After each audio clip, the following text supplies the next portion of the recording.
Me again. You're gonna call him? Yep. So to join our final panel, we have two of the most illustrious of our invitees. So I'd like to invite Professor White, Mr. Deist, please. So as you know, I'm replacing Elio officially because Elio is not feeling that well. But in truth, it's because I'm much more handsome, and so we're gonna have a fun talk now. We're gonna let each one of our speakers talk for 10 minutes about their amazing work and how they are advancing liberty in the country.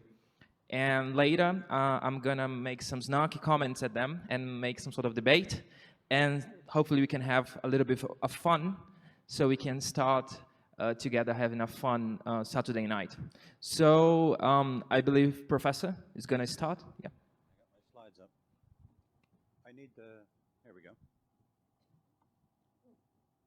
So my job here is to tell you what's going on at George Mason University, which is a center of Austrian economics, and I think you could fairly say libertarian thought. Tell you about what's going on, what we do there, and invite those of you who are students who are thinking about graduate study in economics to consider joining us. So it's kind of a sales pitch. So I say at GMU and the Mercatus Center. The Mercatus Center is a think tank that's privately funded and privately run, doesn't answer to the university, but it's at the university, and it helps out our department. And it's because our department is mostly self-funded or funded by private donors that the university lets us do what we want to do. As long as we pay for it, it's okay with the dean. So it's an unusually libertarian department. The rest of the university is not libertarian, except for the law school. So it's the economics department in the law school. In the economics department, run by Peter Boettke, Peter Boettke runs this program called the F.A. Hayek program. And that's kind of the organizer of activities, conferences, events. And sort of the ongoing event we have is a weekly seminar that Boettke hosts, where we bring in outside speakers who are doing scholarly work. They present their working paper, we criticize it. That's a fun experience. But we've also had book forums for books that have just been published. And last week I was just at a manuscript conference where the two authors of a new biography of F.A. Hayek, one that's going to go really deeply into both his intellectual history and his family history. The authors are Bruce Caldwell and Hans-Jörg Klausinger. They came and we spent 2 days, 9 hours in sessions going over their manuscript. And so my job in particular was to point out where they hadn't quite explained the business cycle theory correctly. Other people knew more about Hayek's work in other areas. So that's the kind of activity, and there were some recent graduates participating. There's a lot of publication going on. I don't need to list it all. And, you know, outreach through podcasts and videos. Here are some of the faculty that you may have heard of. Peter Boettke, Donald Boudreau, Tyler Cowen. Tyler Cowen publishes about a book a year and has had a column for the New York Times, so it's quite prominent. Chris Coyne writes about defense economics. Peter Leeson, who's written some interesting books about the economics of pirates, and a book called, that I'll mention later, about anarchy. Richard Wagner is a longtime public choice scholar, has co-authored things with Jim Buchanan. And then it continues, Paul Alaglisha is a student of the Ostroms, and so he's interested in work about governing the commons, and polycentric order is the label for it. Nira Badwar is our philosopher in residence. Mark Koyama is an economic historian. Bobby Hertzberg is, I guess, a microeconomist with a lot of institutional knowledge. Virgil Storr is an economist, has written about economics and sociology, economics and culture, and then there's me. Some of the books recently produced, Pete Boettke's book, Living Economics, is quite fun to read. I recommend that. Don Boudreau has a biography of Hayek. Tyler Cowen's new book is Big Business, a Love Letter to an American Anti-Hero. So it's much more libertarian than his previous two books. Leeson, as I mentioned, is the author of Anarchy Unbound, where he tries to make a very reasonable, pragmatic argument for why in some situations anarchy is the best option. So Somalia did better under anarchy than it did under government. There's a book on the private efforts to revive New Orleans after the flood. That was a big project that resulted in this book, Community Revival in the Wake of Disaster. Tyranny Comes Home is Chris Coyne's book on the militarization of the police. Wagner has a collection of people writing about Buchanan's ideas. He got about 50 authors, and the book is about 1,000 pages long, so pick and choose the chapters you want to read. And there's my latest book, because I would be a poor author if I failed to plug it, about the history of economic debates, economic policy debates in the last 100 years.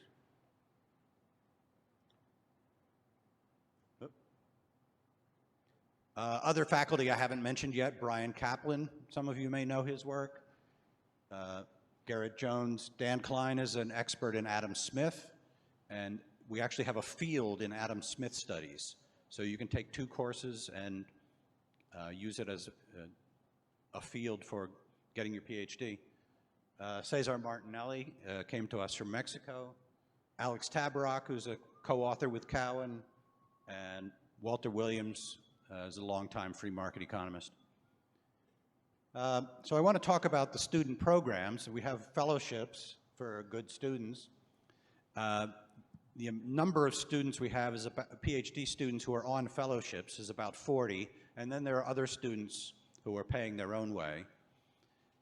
So we give out 8 to 10 fellowships each year, and so that's what you would be competing for if you apply for the PhD program at George Mason and indicate that you're interested in Austrian economics. Then they will ask you a little bit more information to apply for the fellowship. We also have an MA program. The MA program is mostly oriented to people who want to work in public policy think tanks or work for departments of the federal government. We are near Washington, D.C., so we get some people who are pursuing that track.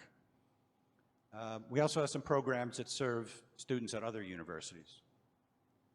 So the PhD fellowship is very competitive. Lots of good students apply for it because it's pretty lucrative. It pays about $40,000 a year, including the stipend and the tuition waiver. So it's enough to live on. There are some teaching assistant responsibilities that go with it, research assistant, but that's not really a negative. You get to work with one of our professors helping with the research, can give you some ideas for your own research. Next application deadline, February 1st.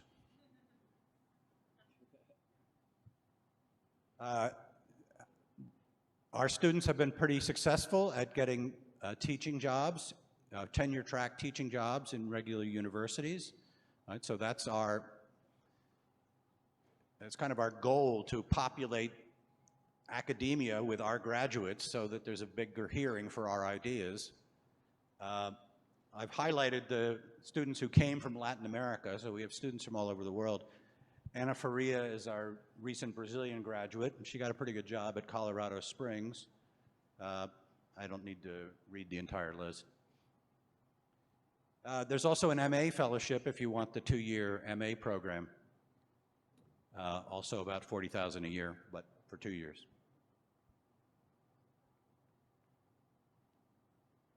I'll skip through these. So if you need more information, there are several websites that will give it to you, but I have a lot of fun participating in the events at Mason, and you could too. So consider it if you're thinking about graduate study in economics. Thanks.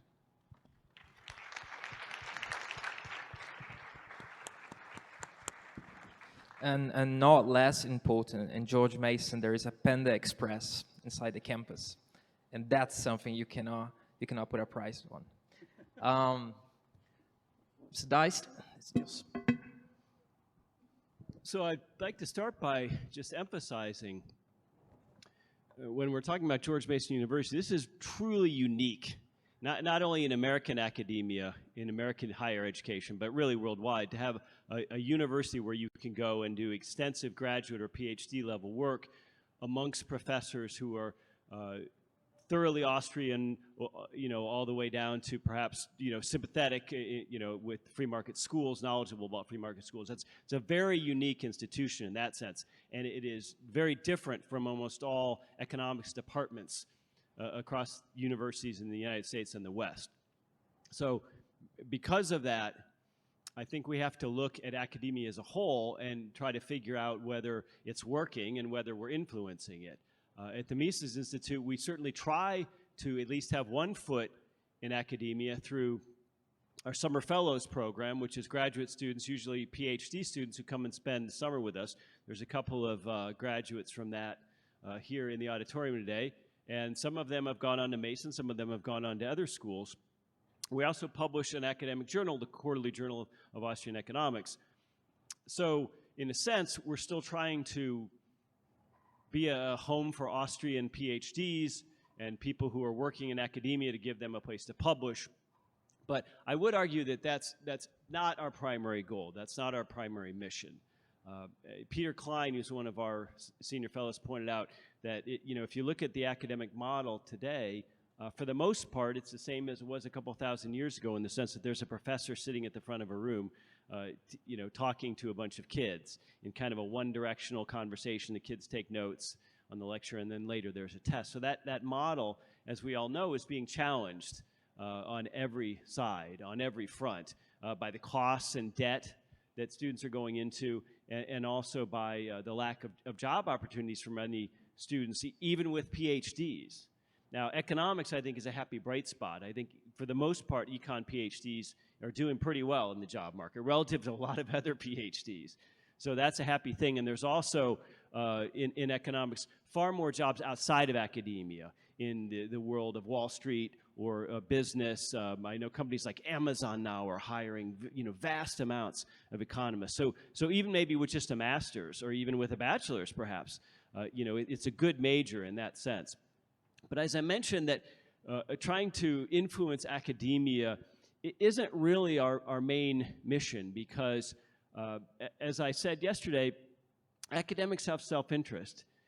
And so the idea that we would capture academia and convince more and more people, more and more intellectuals, more and more university professors to adopt Austrian or libertarian views, and that would filter down through sort of secondhand dealers, journalists, people like us, and that the general public would then start to become aware of these ideas and begin to accept them and believe in them, and maybe even vote for politicians who are more favorable to them, I think is a very tough sell.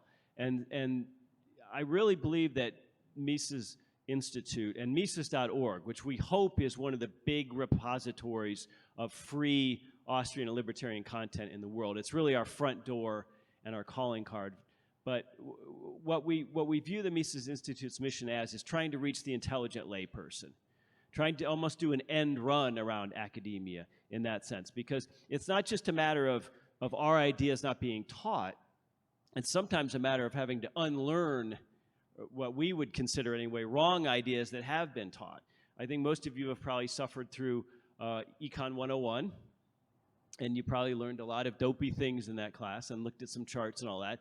But people get through entire undergraduate degrees in economics. They get through master's degrees in economics. They get PhDs in economics, never having heard of an Austrian economist, never having read one, knowing nothing about the history of economic thought. It is entirely, I had a conversation with Ben Powell about this. It's entirely possible to obtain a PhD in economics and know nothing about the history of your own field. And so we're creating these brilliant young people who go to Ivy League colleges, and they end up as quants on Wall Street, or they end up at the Fed. and yet it's like we drop them in onto an island with a parachute with no prior knowledge. So they don't know anything about the Great Depression. They don't know anything about Marx or Keynes or what came before. So that's something that I think is pretty frightening.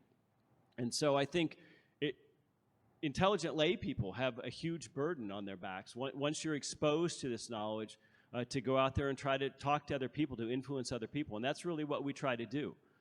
There are people from all walks of life who come to the Mises Institute, come to our events, come to our website, and consume some of our content. So if we think about it in this way, we're changing maybe the idea of what a school is. What's a school? Well, a school is a place you go to learn.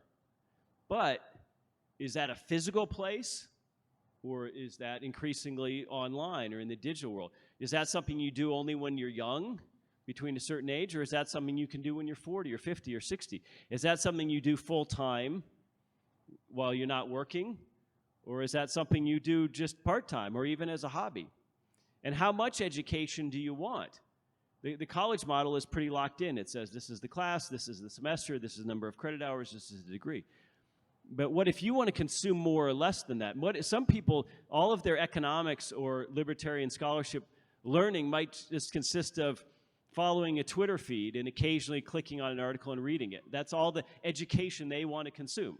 And some people might discover, and some people do discover Austrian economics and say, oh my gosh, this is life-changing, and I want to make this my life, and I want to study it, and I want to get a PhD and have an academic career teaching it. So there's a lot of people in between those two extremes, and I hope it's certainly our goal to reach them.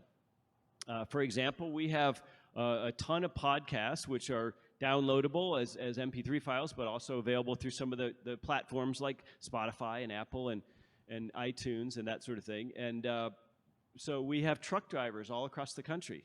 Truck drivers who used to spend 8, 10-hour shifts in their truck listening to FM radio or ball game or something like that now have the ability to listen to entire books by great thinkers. We have housewives and homeschoolers in huge numbers who use our material in their own lives, and we have a lot of business people who are maybe working in finance, working in the investment world, working in Wall Street, working in Silicon Valley, who say, a lot of the things I was taught don't really work in the real world. They don't really resonate, and so they're actually interested in some of this theory that helps explain, maybe monetary policy has something to do with these ups and downs. Maybe it's not some just mysterious business cycle that has no cause. And maybe interest rates and what the Fed does is really going to affect my business or my startup or my stock compensation I'm getting in Silicon Valley. Maybe I should be thinking about, maybe if I'm an investor, I should be thinking about my return on my investment, not just net of taxes and fees, but also net of inflation. In other words, what's your real return? What is the real return on your portfolio? People oftentimes don't think about this until they begin to study Austrian economics and understand money more, or inflation more, as a monetary phenomenon. So we're really trying to reach common people. And I notice, as an aside here about academia, is that Austrian economics seems to have a lot more traction in business schools oftentimes, in MBA programs, than it does in pure econ departments. So I think that tells you that maybe there's a hunger out there in the business world, in the world of entrepreneurship especially, because other economic schools just sort of treat the entrepreneur as this widget, this interchangeable person who just kind of shows up and does things. And capital, including human capital, is kind of homogenous. But the Austrian school really produces or posits a role for the individual and the entrepreneur and the risk taker and the person with skin in the game. And I think that sort of thing is starting to resonate with people more and more, and especially when those old safe jobs that our parents had or our grandparents had at corporations that lasted your whole life and then you got a pension are starting to go away, and we realize that maybe we might all be entrepreneurs almost in our personal careers.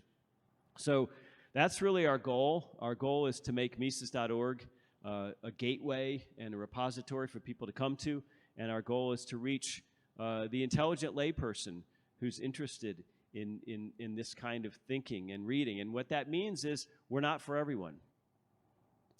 We have to reach who we can reach. Now, we have to do the best job we can of that. We have to use technologies and platforms and marketing and try to think outside the box. But I think it's a mistake for us to try to become a mass movement, a 51% movement.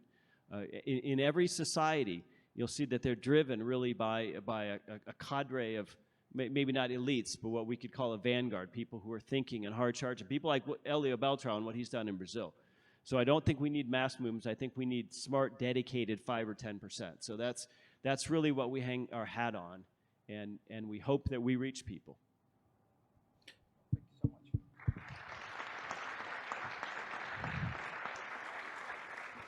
So we already start giving some differences, and my goal here now is to go a little bit deeper on it, so we can explore a little, and especially on content, right? So let's start with the first. Let's try to make a differentiation so people can better understand their choices and understand how the Austrian world is just so much bigger than people think. It's not one line of thought, right? So this is my personal question. I just came from the business sector. I used to work for the biggest American firm in strategic consulting. And what I learned there is that what everyone says, it's science, especially in mainstream, right? Oh, this is science. This is how do you understand economics. You're not going to ever convince a business leader that that's science. He doesn't take that. He doesn't take econometricians anymore. And econometricians have been replaced by machine learning scientists, mainly on India, right? So everything that you thought it was in economics, now everyone knows it's useful, but they do not believe it's science. No, you're never gonna convince a CEO, oh, this is my modeling is gonna give you the answer. So my first question is, there was this, let's say, the mainstream view that econometricians were important, is part of economics, and that is science. However, the business sector has long moved from that. And how should we, and how do you in your institutions see this, let's say, this take on this whole phenomenon? Well, the first sign was when Wall Street started to hire physicists instead of economics or finance people, because they were completely atheoretical, but they could parse the data. But you're right, big data is the coming thing. There are economists who are trying to grapple with those, use those kind of techniques. I wouldn't say that George Mason's in the vanguard. I mean, we do teach econometrics classes because you need to be able to read the literature to find out what tricks the author is trying to pull on you. So one reason to study econometrics is not to be fooled by people using it. But I would say there isn't much response in academia generally to what is valued by the business community, except maybe in business schools. And different kind of movements in data collection and processing academia will be a lagging contributor to that. But what we focus on in our PhD program is sort of core theory, and I didn't mention that we have fields in Austrian economics. I mentioned the field in Adam Smith. You can do history of economic thought and sort of learn the useful lessons that economics has to teach us. If you want to be a number processor, you're probably better off at a different PhD program. Well, as for science, I think we have to continue to insist on the distinction between social and physical sciences. And I think, look, I don't think the left considers economics a science. I think the left views economics as sort of intellectual, pseudo-intellectual veneer for business and corporate interests. And that in fact, economies can be planned and engineered, and that there's no real laws in economics. We can just sort of pass laws and create the kind of economies we want, and produce prosperity and produce social justice and all kinds of things. So I think in this sort of new wave of socialism, we see a lot of heavy-duty skepticism towards economics as a field. So I think that's something we have to fight against. I think it's something we have to say it is scientific, but in my view, it's something that's been lost because so many economists appeared to have rolled over and accepted the idea that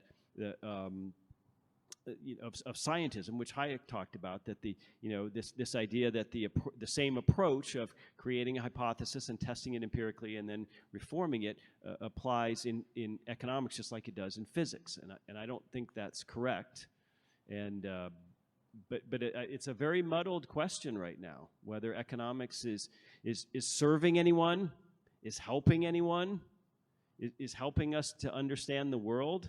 I mean, I understand the left's perspective that in that, economics seems to not be serving humanity too well right now. Let's talk Rothbard.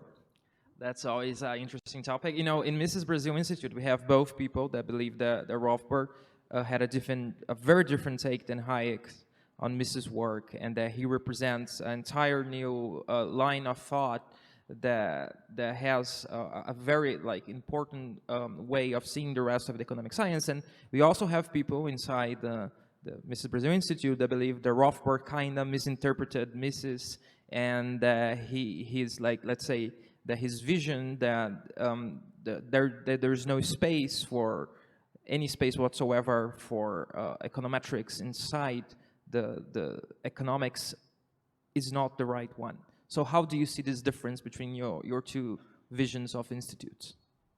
Well, I guess I'd like to ask, did you know Murray Rothbard much personally? Yeah, I did. So I knew Murray. He was a wonderful speaker. He was always fun to hang around with. I interpret Mises differently on some things than Murray did. But Man, Economy, and State was the first book that I read that got me into economics. I read it in the summer before I started college. And it sort of immunized me against all the Keynesian nonsense I was about to be taught. So that was a great service.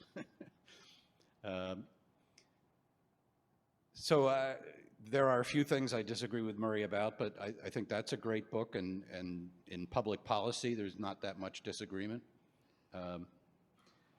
I guess you're right. In terms of interpreting Mises, I tend more toward the Kirzner, Hayek side of the Austrian school than the Rothbardian side. And so there's always going to be a sort of fight of the true interpretation of Mises. But if it makes people go back and read Mises more to figure out what he was really saying, that's great. But I think a lot of this is more about Rothbard as a political theorist, or as trying to create a normative ethics for libertarianism and that sort of things, which is totally sort of beyond Mises and ought to be seen as a separate category. I think when we're talking about pure economics, I know Mario Rizzo, I think, thought that Man, Economy, and State was sort of a pale reflection of human action. That was his first impression on reading it. I think I read him say, but the idea is that in Mises' economics, did Rothbard sort of go overboard in his? He actually wrote an article called "A Defense of Extreme A Priorism," that this praxeological method, is so not sacrosanct, but so foundational, and that we have to sort of hold the line there. I think, as a practical matter, empiricism can always be helpful, and it can tend to prove or disprove and help. So. I think these are happy problems to have. I don't view this as some sort of impenetrable schism. Vernon Smith, I think he's in George Mason, right? He was at George Mason. He's now at Chapman University. Okay. A Nobel laureate in economics has read Human Action in the year that he did 50 years again, right? After he has the Nobel, right? Because he says it's so important.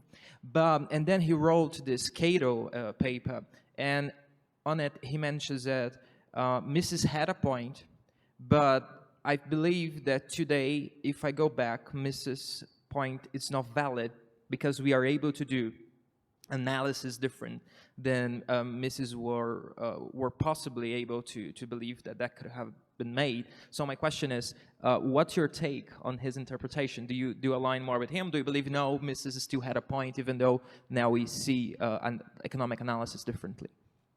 If you go back to that issue of the Cato Journal, there's actually a comment on Vernon Smith right after his article that I wrote. So there I explain my hesitation to accept what Vernon Smith is saying entirely. But the particular statement of Mises that he challenged was that in economics we can't do experiments. And what Mises meant was, if we're explaining historical events, we can't recreate them in the lab to figure out what was the crucial factor. So we can't do experiments with human history. The kind of experiments that Vernon Smith does, where he asks people to play games, dictator games or hawk-dove games, or to see how benevolent people are, how selfish people are in these kind of settings. It's an entirely different kind of study than the kind of experiments Mises was saying we can't run in economics. I think what we've learned from Vernon Smith's experiments is something about people's preferences that we didn't know before, but it reinforces our faith that markets work. He's shown that markets reach equilibrium when he artificially constructs them and gives people their preferences and their endowments. You can see the market reach equilibrium very quickly in a few rounds of trading. People home in on the equilibrium price without anybody trying to. So that, I think, is helpful. And his work is very interesting. I think we can learn something from it. But it's a different kind of enterprise than Mises was engaged in, obviously. What's your take on Vernon's work? Well, I don't know the article in question, but I'll just say that economics is science. It's not a closed system. It advances. People come up with new things. We're not Randians. We believe in furthering knowledge, and so that's why on any question about Mises or Hayek or Rothbard or people of this stature, I think we should view them as authoritative figures, not dispositive figures on any particular issue. And I think I don't like cultish thinking where we defend Mises or Rothbard with some sort of reflexive knee jerk. That's not helpful. So if you can send me the site, I'll read it. The Minister of Economy of Brazil, my dear boss, he did PhD in Chicago. You could say, well, even the most mainstream school of economics, and he said a couple of years ago, he said, I just did my PhD in Chicago, and then I read Human Action by Mises. And I thought I knew economics until I read that, even after I studied with Friedman, right? So my question is, how do you manage that with someone that believes that they learned economics so much, and you say, you know what, there's something very basic that you have no idea of, and you have to give it a try. How do you convince people that are so embodied inside the mainstream field that they can give the try that our minister did? Well, it's good of him to read Human Action after finishing his PhD at Chicago. That's an interesting story. But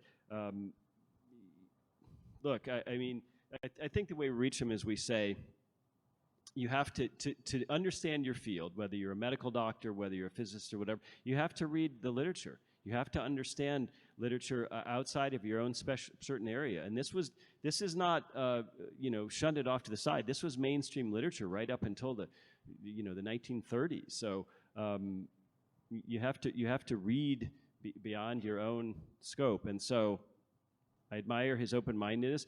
But what's so interesting about Human Action, what probably shocked him about it, and what shocked a lot of people, if you read it, there's no charts or graphs. There's no formulas.